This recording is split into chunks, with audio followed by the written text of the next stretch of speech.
So, welcome to the Church Answers podcast. You know, I love to look at numbers. I hope I'm not obsessed with them, but I accidentally got a statistics minor in college. Now, how do you do that?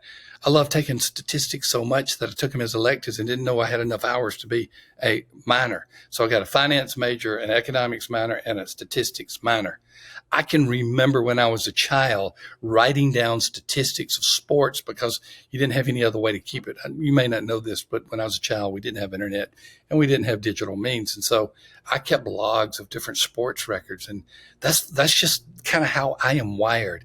So it's really no surprise that I went into finance in college and that I love reading financial statements. I actually like talking to CPAs. Now, you may think that they're a boring lot, and if you are one, my apologies, but I love talking to them and finding what the latest FASB rulings are. You probably don't even know what that is, but it's something that I'm just amazed. I like numbers. What if you're a pastor that doesn't particularly care about finances and they either bore you or they intimidate you? Well, you're not alone. Most pastors have not been trained in any type of financial disciplines, and so you're not alone. So what I'm going to do is just try to help you very simply by saying, here are 4 questions you should ask about church finances at least once a quarter. And it's not going to be a burden to you. So hang on. Hey, before we get to those 4 questions, we want to thank our friends at Belay. I've told you many times that Belay is our founding sponsor, our only sponsor, our wonderful sponsor. And I've told you many times that we've used them at Church Answers since our inception. Belay, our wonderful sponsor, is making a book available to you, an eBook called The Power of Productivity, because that's what they do. They get you the people on your team so that you can do the things that are more productive for you, and then the people they bring on can be productive as well. How do you get this ebook? You just text THOM at 55123. That's THOM at 55123 to get your digital download of the ebook, The Power of Productivity. All right, let's go back to this issue of finances.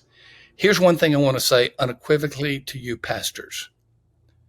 You have to have at least a base knowledge of your church's financial condition. Let me say that one more time. You have to have at least a base knowledge of your church's financial condition.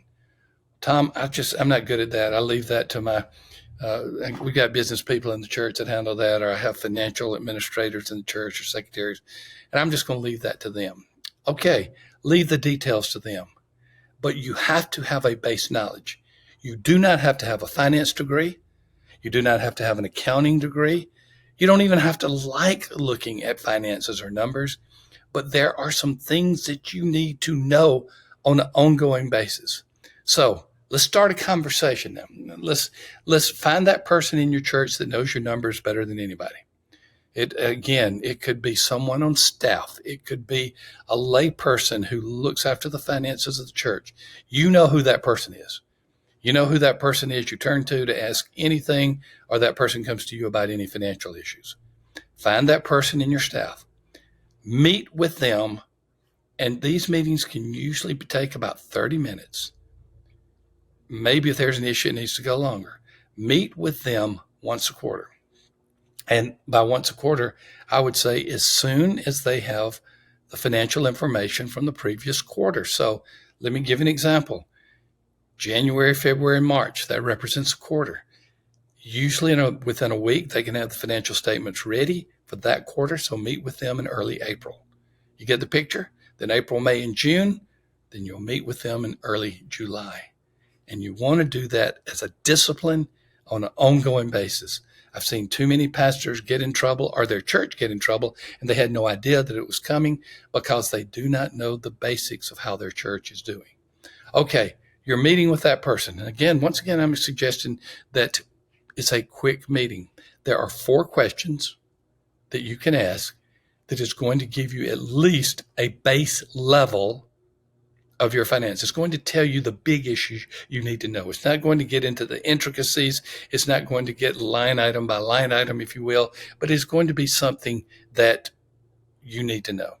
So you're sitting down with this person. Let's just assume that person is a businesswoman in the community. Okay.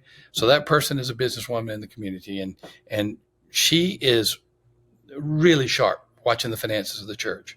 Here are 4 things that you need to ask her. Question number 1, how are our finances doing? Very simple question. And you know what? She's not going to hesitate. If she really understands the numbers of the church, she's not going to hesitate. She's going to know exactly how to respond to you. You're basically saying, are we financially healthy? Or what is our direction? And she's going to give you probably 2 or 3 sentences, maybe a little bit more, maybe some are more descriptive. And she's going to answer how your finances, how the church finances are doing.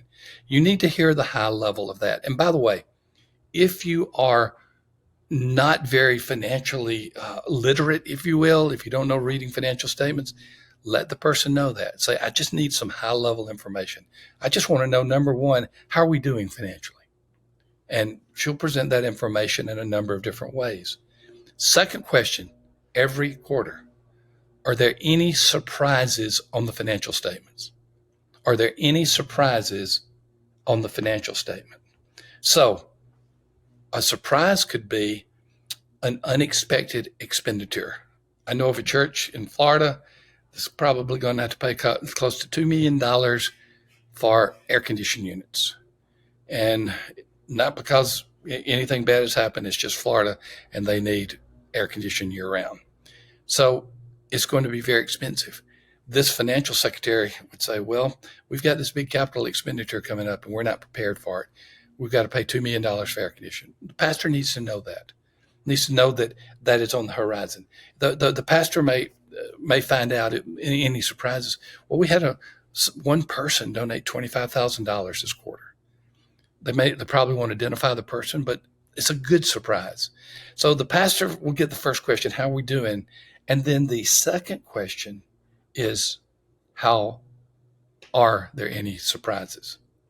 Third question is, how is my staff doing? Now, this question, even if you have no other persons on your staff, you're the pastor and there's no other pay, you're going to have volunteer children's ministry. You're going to have probably volunteer student ministry and worship. And they usually have some money allocated to their ministry. And so when you're asking that question, you're basically asking, how are the other people who have money that they can spend in the year, how are they doing? I was talking to a pastor and he said, hey, I just found out this about my student pastor. I said, what did you find out? I found out that my student pastor has spent 100% of his budget and we're not even at 6 months. Well, see, that's where the pastor needs to step in. And the pastor needs to say, you got to stop spending money. You've already spent your limit for the whole year.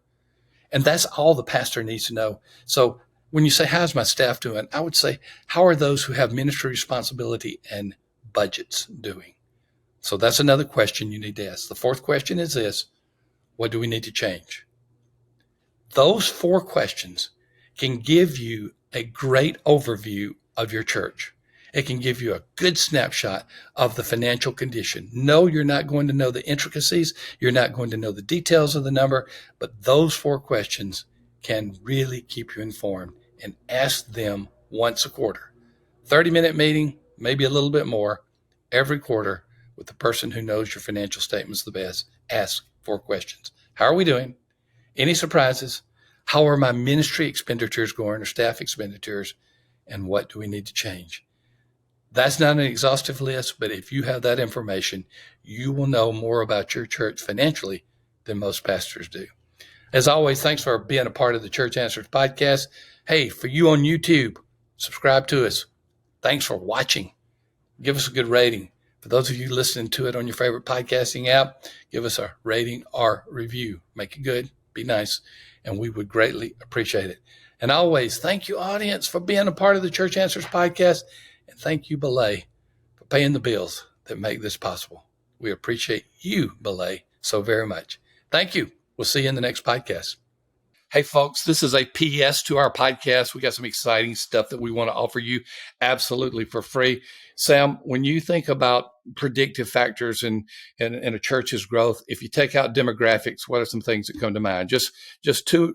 I mean, don't give me a list of 10. Just two or three things that come to mind on predictive growth of a church. Well, evangelism and whether the church is doing it or not. Bingo. And then I will add, is it an ongoing evangelism emphasis? Double bingo. Well? Maybe something about leadership and their commitment to that. So all of the above. Evangelistic churches have evangelistic pastors. Is the staff, is the lead pastor doing the work themselves? We have a free download for you, and it's actually a sheet that you can self-score. You answer 20 questions, anywhere from strongly disagree to strongly agree.